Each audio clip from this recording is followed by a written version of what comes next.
participer à un stage Bruno Huby? C'est une bonne question. J'en vois trois principalement. Bon, la première, la plus évidente, c'est une raison, on va dire, physique, physiologique. Les gens viennent pour courir, pour faire de l'entraînement. Donc la première raison, c'est celle qui m'a poussé en fait à créer ces stages. Pour moi, c'est transmettre, partager une méthode d'entraînement, ma méthode d'entraînement, puisque moi, ce que je revendique, c'est que la façon dont j'entraîne les gens n'est pas forcément la façon dont tout le monde procède. Donc les gens qui viennent en stage, ils viennent avant tout pour apprendre, comprendre, progresser, essayer d'apprivoiser cette méthode d'entraînement pour mieux l'utiliser, progresser. Pourquoi je vais faire telle ou telle séance d'entraînement, pourquoi je fais de la VMA, pourquoi est-ce que je fais de la VMA, comment je vais la faire. Donc le but du stage, c'est vraiment de transmettre, de partager cette méthode d'entraînement pour que tout un chacun puisse l'utiliser afin de progresser, de s'améliorer et d'avoir un peu la quintessence de ses capacités physiques. La deuxième raison, c'est plus une raison qui est basée sur tout ce qui est périphérique à la course à pied. En fait, quand j'ai organisé ces stages, assez rapidement, les gens m'ont posé des questions. Quel ravitaillement, quel type de chaussures faut que je mette, est-ce qu'il faut faire des étirements ou pas, comment je dois m'alimenter. Donc, toutes ces questions, il fallait les anticiper et proposer aux participants des conseils. Donc, je me suis associé avec des partenaires, qui étaient aussi mes partenaires quand j'étais coureur à pied, pour leur proposer ce qui se fait de meilleur dans tous les domaines du conseil, et dans tous les domaines qui sont périphériques à la course à pied. Ça, c'est la deuxième raison de participer à un stage. Et la troisième raison, je dirais, c'est une raison un peu plus humaine. On voit que dans ces stages, il y a beaucoup de partage, beaucoup d'échanges. Donc certes, les gens viennent pour apprendre une méthode d'entraînement, ils viennent pour échanger avec moi, mais très rapidement, on se rend compte qu'entre eux aussi, ils partagent, ils échangent. Ce qui fait la richesse d'un stage, en fait, c'est vraiment la diversité des gens, la diversité des objectifs. On fait du long, on fait du court, on est âgé, on est rapide, on est lent. Ces stages, c'est vraiment possible à tous les niveaux, qu'on soit débutant ou confirmé. Et c'est justement cette diversité, cette variété qui fait une espèce d'osmose. On a des gens qui sont passionnés, qui sont là pendant 2 jours pour respirer course à pied, pour apprendre course à pied. Et à la fin des sessions, on a vraiment l'impression que les gens ne veulent plus partir, quoi. Donc il y a vraiment un côté motivant, un côté effet de groupe qui est très intéressant, qui n'était pas forcément ce que moi j'imaginais quand j'ai organisé ces stages, mais qui est vraiment un effet motivationnel qui est très très important. Donc voilà, une partie un peu physique, une partie un peu de conseil et une partie où l'humain est au centre du projet et où on va vraiment travailler sur la motivation, le partage. Il y a des amitiés qui se créent en stage, il y a des gens qui reviennent, des gens qui sont devenus amis. On n'a pas encore de couple, peut-être que dans 20 ans on aura des enfants, de gens qui se sont connus au stage et qui ont fait des enfants, des bébés des stages Bruno Huby. On n'en est pas là, mais moi en tout cas, quand je les vois repartir le dimanche avec la banane, quand je les vois se serrer dans les bras et voilà, être heureux d'avoir été là et d'avoir partagé pendant 2 jours, ben, je sens que ce que je fais a un sens et du coup, moi qui aime donner du sens aux choses et qui aime expliquer aux gens pourquoi ils courent et à quoi ça sert, du coup là, ces stages, ils ont un véritable sens pour moi aussi et je suis vraiment ravi quand ça se passe comme ça et ça se passe systématiquement comme ça.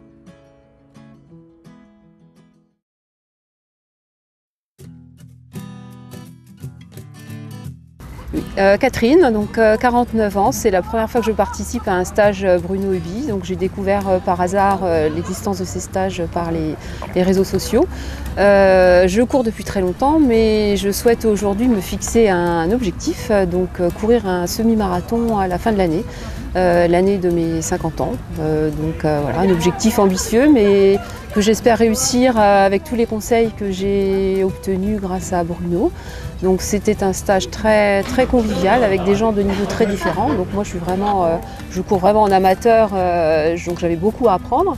Donc j'ai appris par Bruno, mais j'ai aussi appris par les autres stagiaires, par leur expérience. Et ce que j'ai compris, c'est qu'en fait, toute course est accessible à tout le monde, à condition de se donner les moyens et de suivre un entraînement spécifique, adapté à ses performances. Voilà.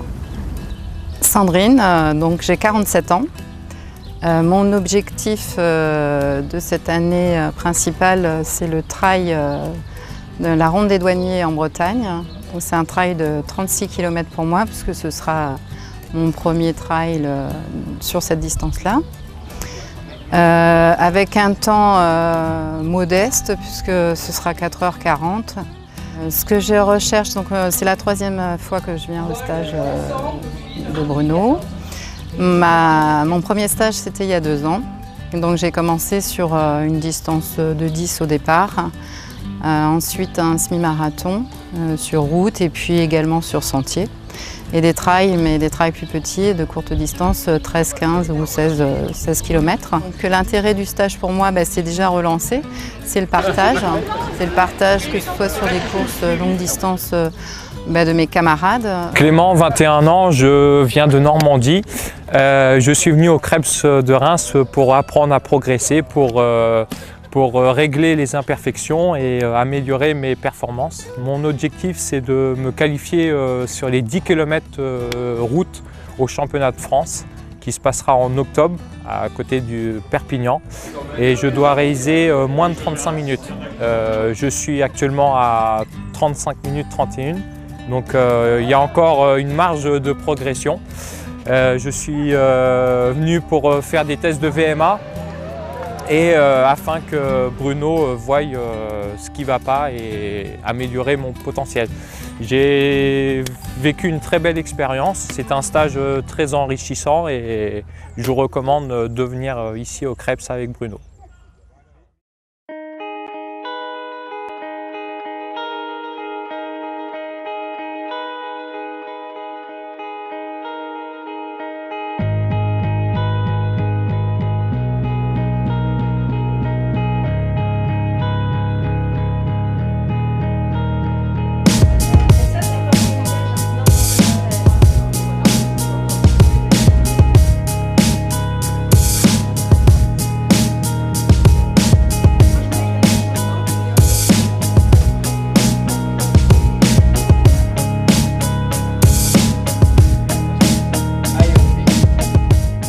De faire un test de VMA.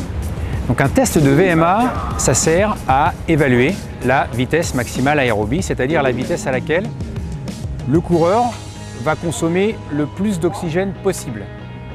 Le but de ce test, c'est de s'en servir pour déterminer toutes les allures d'entraînement, puisque toutes les allures d'entraînement sont des pourcentages de cette VMA. Donc l'intérêt de connaître sa VMA, c'est de pouvoir ensuite définir toutes les allures d'entraînement et aussi, pourquoi pas, les possibilités de performance sur différentes épreuves, même si la VMA n'est pas le seul facteur qui va rentrer en ligne de compte dans la performance et dans la réalisation d'une performance chronométrique. Comment on va évaluer cette VMA? On va utiliser un test qui s'appelle le test VAMEVAL sur une piste de 200 mètres ou multiple de 200 mètres avec un plot tous les 20 mètres. Et donc le coureur va devoir respecter une allure qui lui est imposée par des bips sonores. À chaque bip sonore, le coureur doit être en face du plot. Le but du test, ou le but du coureur quand il passe le test, c'est d'aller le plus loin possible, c'est-à-dire de respecter l'allure qui lui est imposée le plus longtemps possible. Quand il n'arrive plus à suivre l'allure, quand il n'est pas en mesure d'être en face du repère sonore, du coup de sifflet en face du plot, ça veut dire qu'il a atteint sa limite, il a atteint sa consommation maximale d'oxygène, il a atteint sa VMA, puisque la VMA correspond à la vitesse à laquelle on consomme le plus d'oxygène. Lorsque la vitesse maximale est atteinte, le test s'arrête et on a donc la vitesse à laquelle il a couru, c'est sa VMA.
quel que soit votre VMA, donc quel que soit votre niveau, que vous ayez 11,3 ou que vous ayez 19,7, la méthode d'entraînement est la même. Ce qui va juste différencier le 11,3 du 19,7, c'est que vos allures d'entraînement seront différentes. Et c'est à ça que ça sert la VMA, ça sert à établir vos allures d'entraînement à vous en fonction de votre forme du moment actuel.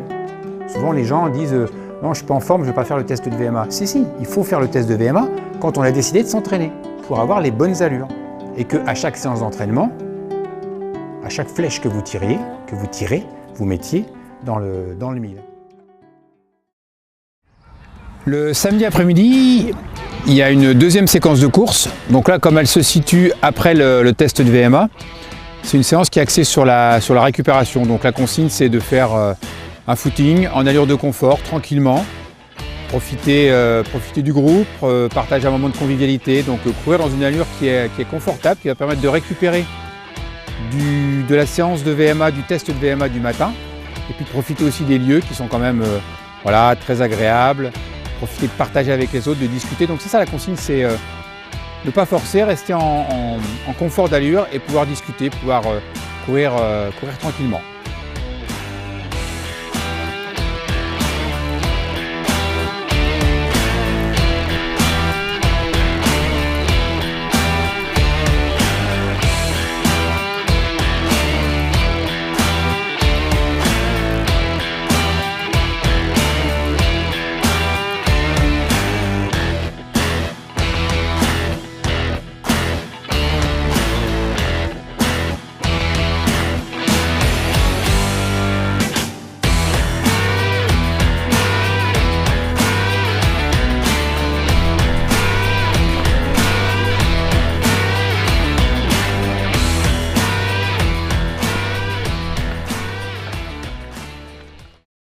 Le dimanche, c'est la séance spécifique.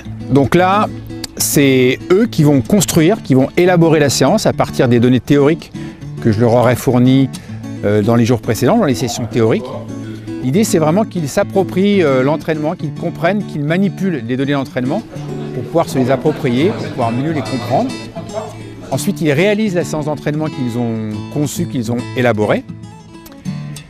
Voir si elle est faisable, si c'est réalisable, s'ils ont bien compris tous les tenants et les aboutissants de l'élaboration d'une séance spécifique. Et ensuite, on fait une analyse des données d'entraînement. Donc, on va prendre des données sur la piste pour mesurer si la séance a bien atteint les objectifs visés. Est-ce qu'on a été efficace ou pas? Est-ce que la séance qu'on a prévue a été bien réalisée? Est-ce que c'était faisable? Donc, toute une somme d'informations qui vont permettre de dire si l'entraînement prévu a bien été réalisé et a bien surtout permis d'atteindre les objectifs qu'on s'est fixés. Donc un aller-retour entre théorie et pratique, c'est aussi ce que j'aime faire pratiquer dans ces stages, c'est qu'on ne soit pas seulement dans de la théorie ou dans la pratique, mais qu'on fasse le lien entre théorie et pratique pour qu'après on puisse être en mesure de mieux maîtriser tous les paramètres de la conception d'une séance d'entraînement ou d'un plan d'entraînement.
Marie, 51 ans, je prépare le marathon de Saint-Pétersbourg en Russie. Ce sera mon 4e marathon. Je compte le faire alors officiellement 4 heures pour le coach, c'est-à-dire que je vais m'entraîner sur 4 heures. Dans ma petite tête, 3,58, car jusqu'à présent, j'arrive à gagner toujours 2 minutes sur mes objectifs. J'ai préparé 2 marathons avec Bruno Huby. Je suis François, j'ai 64 ans et demi, presque 65 bientôt. J'ai décidé cette année de retenter Millau. Millau, je l'ai tenté, quand je parle de Millau, c'est les 100 km.